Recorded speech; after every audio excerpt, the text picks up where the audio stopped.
My family went to Switzerland. Just us, the close ones, according to my mom's post. I wasn't invited. But my travel wallet was. My statement showed 6 tickets, 4-star hotels, and ski rentals. Then my brother accidentally texted me. He's too dumb to notice. I replied. He just did. I reversed every transaction and flagged their IDs on the booking platform. At 6:03 a.m., my phone vibrated 22 times. When my mom posted that picture with the caption, I thought it was some throwback from a past trip I'd missed. But something about the lighting and the clothes looked recent. I zoomed in. My brother, James, was wearing the hoodie I'd given him just last Christmas. The snow looked fresh. My dad was in his obnoxious red parka. It hit me, this wasn't a throwback. I scrolled through the comments. A family friend asked if the Alps were as beautiful as they looked. Another cousin said, "Wow! Switzerland! Living the dream!" And then I saw my aunt comment, "Surprised Oscar isn't there with you guys." No one replied. The last time I saw them was 3 weeks earlier, when I proposed a family trip to Oregon, something small. A weekend in a cabin, hot springs, some hiking. My parents looked uncomfortable.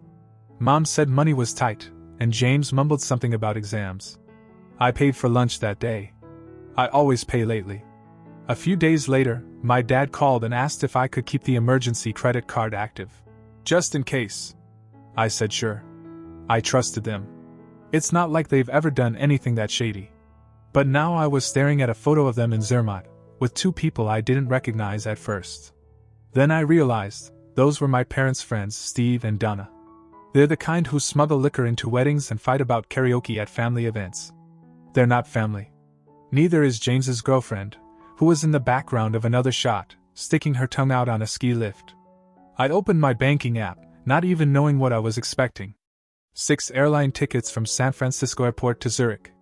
Over $8,700 in charges, all within 2 days. 4-star hotels in Interlaken, train rides, ski rentals, fondue reservations, even a damn hot air balloon tour. Everything. My emergency card. That card had a $9,000 limit. They maxed it. I just sat there. Not angry yet. Just stunned. Until James's message came in. He meant to text someone else. He's too dumb to notice, LOL. I stared at it for maybe a full minute before I typed back. He just did. Then I spent the next 2 hours on the phone. I reversed every transaction I could. Flagged their IDs on the booking platform. They were using my travel wallet account. I had all the passport numbers, photos, and ticket receipts right there. I even sent the ski resort a fraud notice with a copy of my ID. Cancellations started flying. I called the bank, told them the card had been stolen by someone I knew. I wasn't lying. By the time I finished, I had $0 liability and 5 frozen accounts. Their hotel reservations got yanked. Ski passes gone. Rental van cancelled.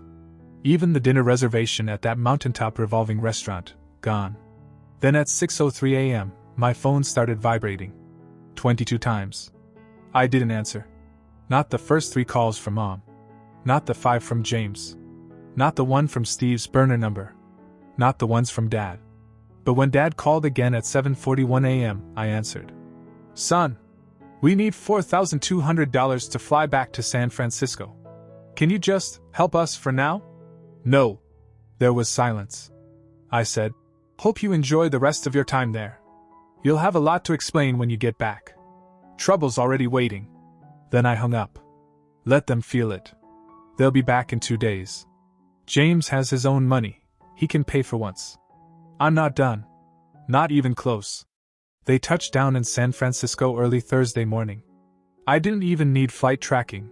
I got the update from Mrs. Langley. She lives across the street from my parents, always peeking out her front window like a human Ring camera. Her message came at 6:12 a.m. "They're back. Suitcases look trashed. Your dad's limping." No one smiled. "Thought you should know." I was already dressed. I showed up at 6:41. Donna was yelling into her phone, pacing barefoot on the driveway. Steve looked like someone had punched him mid-hangover. My brother James was dragging a busted Samsonite up the steps while his girlfriend sat on it, too tired or too entitled to lift a finger. My parents stood by the door like they were waiting to be sentenced. I didn't bother saying hi. I parked across the street, walked up, and went straight to the point. You owe me $4,100. Non-refundable charges. You've got 3 days. Mom blinked like she didn't understand English. My dad tried to speak, but stopped when I pulled out my phone and opened a folder labeled Fraud Docs. Screenshots of every transaction. Dates. Times. Their names. Their faces on hotel check-in records. Passport scans. Even their skiing itinerary, all pulled from my travel wallet. They really did use everything. My saved documents, my stored passwords, my emergency credit line. They went through my entire digital life and booked a luxury European vacation, then had the nerve to post it like they'd won a sweepstakes. James stepped forward. This is insane. You're blowing it way out of proportion. I turned toward him. You excluded me. Lied to my face. Took my money. Then called me dumb in a text meant for someone else. He scoffed. It was meant to be a trip for people who actually know how to relax. You wouldn't have fit in. Yeah. I got that from the Instagram post. Just us, the close ones. His girlfriend muttered something under her breath. I didn't catch it, and I didn't care. I shifted back to my parents. You borrowed trust and turned it into theft. I froze everything, reversed what I could, but I'm still out $4,100. You'll get it back to me or I'll involve legal. That got their attention. My mom started to say something soft, like an apology that never really lands, but I cut her off. You used Steve and Donna's names on the bookings. That's impersonation. You had no right to do any of it. 3 days. Don't call. Don't text. Pay. And then I left. By the end of the day, they'd scrounged up the money. Uncle Mark came through, though I heard later that he gave James a lecture that lasted an hour and ended with, "You're lucky I don't send you to rehab just for being this stupid." They wired it to me that night. No subject line. No message. Fine. I marked the file. Repaid. Archived the folder, and went to bed. Slept like a brick. The next morning, James was outside my building. No text. No warning. Just standing there in a hoodie like he expected a sitcom-style resolution. You ruined the trip for everyone. I leaned against the railing. You didn't invite me. You could have handled it differently. Quietly. You all excluded me. Lied about why. Used me. Mocked me.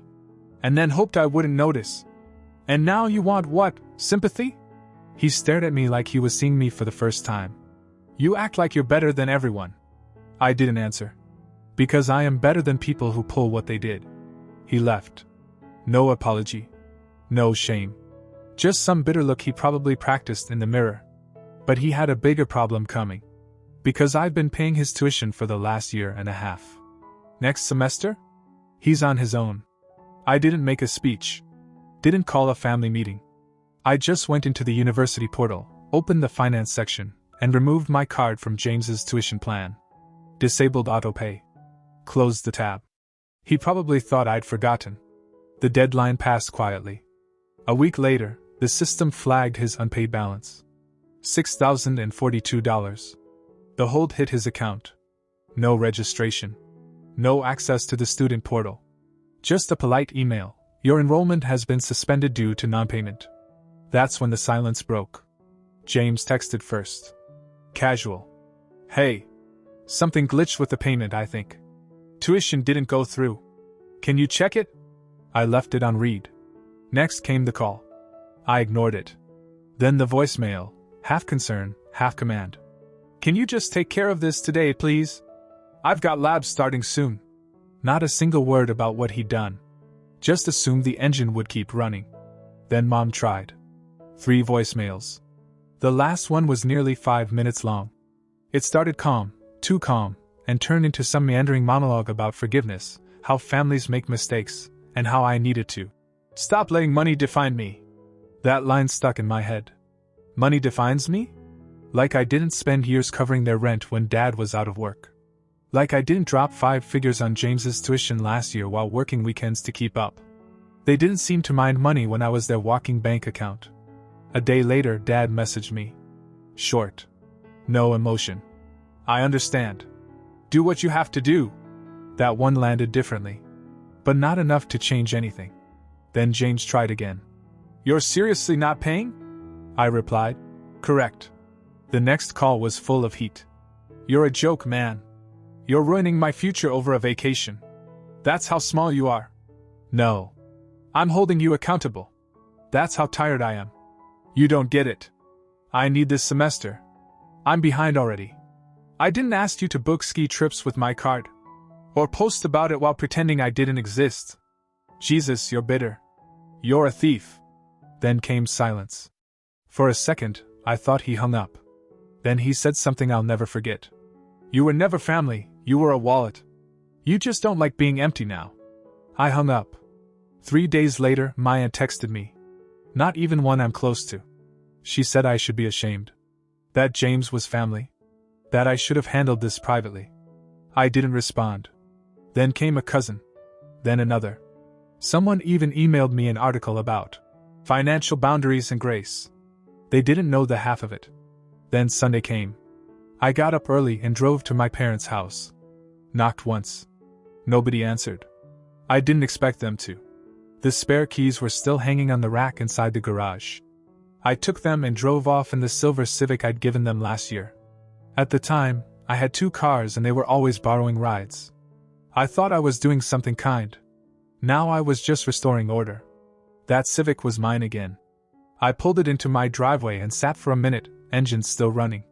No one called. No one texted. I guess they finally understood. You don't get to spend years treating someone like a safety net, and then cry betrayal when they cut the rope. They thought I was bluffing. But this wasn't poker. It was the bill coming due. It had been 3 weeks since the tuition bomb.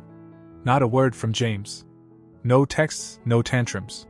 That silence was suspicious in itself. My guess was he was scrambling behind the scenes, looking for another handout. Maybe even hoping I'd cave if he just waited long enough. But he didn't wait. The call came on a Thursday afternoon. Unknown number. I picked up. "Hi, is this Oscar Palmer?" "Yes. This is Jenna from Student Accounts at Calridge University. We've been trying to reach you regarding an unpaid tuition balance. You're listed here as the financial guarantor on the account for James Palmer." My stomach dropped. There must be a mistake. I never agreed to that. She paused. "We have a signed form on file with your name and signature." I asked her to email it to me. She did. I opened the PDF. And there it was. My name, my address, phone number, and the worst part, a forged signature that almost, but not quite, looked like mine. The box checked next to assumes financial responsibility in the event of non-payment hit harder than any insult ever had. I felt cold. James hadn't just taken advantage of me. He'd forged legal documents to do it. I called her back immediately and filed a fraud claim. Sent my ID, real signature samples, screenshots of messages with James. She said the matter would be investigated, but until it was resolved, I was considered responsible. If it wasn't cleared, the debt would hit my credit. This was beyond betrayal. This was war. I didn't call James. Not yet. I needed someone who'd understand the weight of what had just happened. So that weekend, I drove to my grandfather's house. He's always been different. More distant from the chaos of the rest of the family. No fake smiles. No guilt trips. Just quiet judgment and solid memory. I brought the forged document with me. Sat down across from him at his tiny kitchen table and laid it out without any dramatics. He read it slowly, then looked at me and asked just one question. "Did you already report it?" "Yeah." He nodded once, then stood up, walked into the back room, and came out with a small lockbox. I'd never seen it before. He unlocked it, pulled out a folded deed, and handed it to me. It was for the family lake cabin. The one I hadn't been to since I was 13. "I'm giving this to you," he said. "No one else deserves it. I'll call my lawyer on Monday." I just sat there holding the deed, unsure how to react. He'd never given anyone in our family anything like that before. Then he added, "I always knew you were the only one who'd grow up." On the way home, James finally broke the silence. I saw his name flash across my screen. I let it ring twice, then answered. "I need you to stop. I know you told the school. You forged my name. I had no choice, man.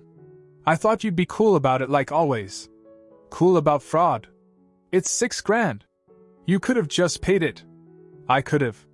But you made sure I wouldn't want to. There was a pause. Then he switched gears. I'm gonna get kicked out. I can't register. They're threatening collections. Are you seriously going to leave me hanging like this? Yes. You're heartless. No. I just finally got tired of being your insurance policy. He hung up. This time, no dramatic insult. No guilt trip. Just silence. An hour later, my mom called. Her message started soft. I know things are bad between you and James, but we really can't believe you're letting this destroy everything. Then it got bitter. You're acting like we're strangers. No, I thought. You made me a stranger the moment you booked flights to Switzerland with my card and captioned it. Just the close ones. Then, a cousin messaged me. One I hadn't spoken to in a year. Said I was turning into a real disappointment. Said I used to be generous. Said I was changing. Maybe I was. The next day, I went to my parents' house, walked in through the side garage door, and grabbed the Civic key off the hook. I didn't announce it. I just drove the car home. That car had my name on the title anyway. No one stopped me. No one said anything. I guess they all realized the same thing at the same time. I was done. And the guy they thought was just a safety net? He was about to become the biggest problem they'd ever created. By the end of the month, James was officially out. No classes, no re-registration, no backup plan. I confirmed it myself by logging into the university's public directory. His name was gone. He'd vanished from the system. I guess he thought someone would swoop in at the last second. Maybe my parents. Maybe another cousin. But no one did. Not this time. I kept expecting more drama, more messages, more rage, but everything went eerily quiet. Then, slowly, something unexpected started happening. People began to switch sides. Not everyone. My mom was still furious. She sent me cold, clipped texts about how disappointed she was, how I should have handled things. Internally, like this was some kind of office dispute. But the tone was different now. Less power behind it. Less control. But cousins, aunts, even family friends, people I thought were fully bought into the narrative that I'd abandoned my family, started reaching out. At first, just to ask what really happened. Then, they started telling me things. Things I never knew. One cousin said my mom had already started asking her husband if he could co-sign a small loan for James's education situation. Another said my parents had floated the idea of refinancing the house, blaming me for putting them in a tough spot. And then, most surprisingly, one of James's own friends DM'd me on Instagram. Just wanted to say, I get why you cut him off. He told us what happened. Left out a lot, but we figured it out. You're not the bad guy, man. Honestly, we're all kind of impressed. It was surreal. And then came the call from my grandfather's lawyer. The transfer of the lake cabin was finalized. But he added something I didn't expect. Your grandfather updated his will last week, he said. He's removed your parents and James as beneficiaries. He said he no longer trusts them. He named you sole inheritor on his side. I didn't ask for any of that. I never wanted to be the center of some estate drama. But apparently, my grandfather had seen enough. He'd watched everything unfold quietly, like he always did, and drawn his own conclusions. That same weekend, I decided to take a drive to the cabin. Just to see it. It was quiet, isolated, and a little rough around the edges, but it felt untouched. Like a place where people didn't shout or lie or steal credit cards. I sat on the back porch for over an hour, staring out at the lake. I hadn't felt that kind of calm in years. When I got back, my dad was waiting outside my apartment. No text. No warning. Just leaning on the railing by the stairs. I just wanted to talk, he said. Not to fix anything. Just to be honest. I let him speak. He admitted they'd crossed the line. That they'd relied on me too much, expected too much. That they'd allowed James to believe he was entitled to everything and accountable for nothing. That even though he didn't agree with how I handled it at first, he saw it now. You were right to draw the line, he said. Then he reached out his hand. I didn't expect that. But I shook it. There wasn't much else to say. Later that night, I got a message from James. All you had to do was help like before. You destroyed everything. I read it once. Then again. Then I archived the thread and moved on. Because by now, everyone finally understood something I'd known for a long time. I wasn't the problem. I was just the only one willing to stop being part of it. By the time spring rolled in, I hadn't heard from James in almost a month. The silence wasn't loud anymore. It was expected. I had no idea where he was living, how he was surviving, or if he'd finally found a job that stuck. A part of me wanted to ask, just out of curiosity. But curiosity is what got me burned in the first place. Then one afternoon, a message came through. It was short. Hesitant. "It's James. Can we talk?" My first thought. Why now? But I said yes. We met in the back of a cheap coffee shop near the community college he used to mock. He looked thinner, older, like someone who'd had to grow up quickly under fluorescent lights and bad sleep. He didn't dress up for the apology. That made it more believable. He started with what I expected. Said he knew he'd gone too far. That he didn't understand what I was carrying until it all fell back on him. Said he'd made excuses for years because it was easier than changing. But then he said something different. "I didn't just screw up your money. I screwed up how you saw all of us. I think that's what I regret most." I let that sit for a second. "I don't hate you," I said. "But I don't trust you either." He nodded. Said he didn't expect me to. Then he offered something I absolutely didn't expect. "I want to pay you back." I actually laughed. Not because it was funny, but because it sounded impossible. He didn't flinch. "Little by little. Even if it takes years." I didn't answer. I just stood up, nodded, and walked out. I didn't tell him to keep in touch. I didn't offer to help him get started. I didn't hug him or forgive him, or make a big scene. I just left it where it was. Some debts aren't about money. And some peace doesn't come from fixing things, it comes from leaving them broken and choosing to move forward anyway. That weekend, I drove to the cabin again. The air was still cold, the lake half frozen, but I opened all the windows anyway. Let everything air out. I made a fire, drank coffee on the porch, and didn't look at my phone once. It was the first time I realized I didn't feel like I was protecting my peace anymore. I was just living in it. The cousin who once called me cold texted again a few days later. He asked how I was, said he admired how I handled everything. Said it made him rethink how much he'd let people use him too. People noticed. They were watching. Turns out, standing up for yourself makes a lot of the quiet ones feel braver too. Even the ones who never said a word when you were being pulled apart. 2 weeks later, I went to see my grandfather again. We didn't talk about James. Or my parents. Or anything dramatic. Just sat on his porch, watching birds fight over crusts of bread like it was life or death. Then he turned to me and said, "I thought you'd grow bitter from all this." "I thought so too," I said. "But you didn't. You just got stronger." That was it. No long speeches. No final lessons. Because I already had what I needed. The money didn't matter anymore. The tuition, the trip, the fake signatures, the betrayal, it all became background noise. Because the most important thing I got out of this wasn't the lake cabin. It was proof that I never needed any of them to be whole. And the moment I stopped letting them chip away at me, I became someone they could never break again. It's been a year since Switzerland. Since the text that lit the fuse. Since I pulled back every dollar, shut off every faucet, and let the bridge burn itself down. James never paid me back. Not a cent. But he never asked for another either. He's working full-time now, last I heard, warehouse shifts, something with night hours. Not glamorous. Not what he planned. But honest. And quiet. My parents still haven't apologized. Not really. They circle around it, ask how I'm doing, send a birthday card without signing it, as if small gestures might patch something deep and broken. I don't chase it. I don't ignore it. I just let it be. The family talks about me differently now.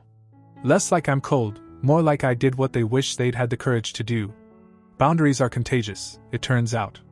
Since then, 2 cousins stopped lending money to their parents. Another one left a toxic family group chat altogether.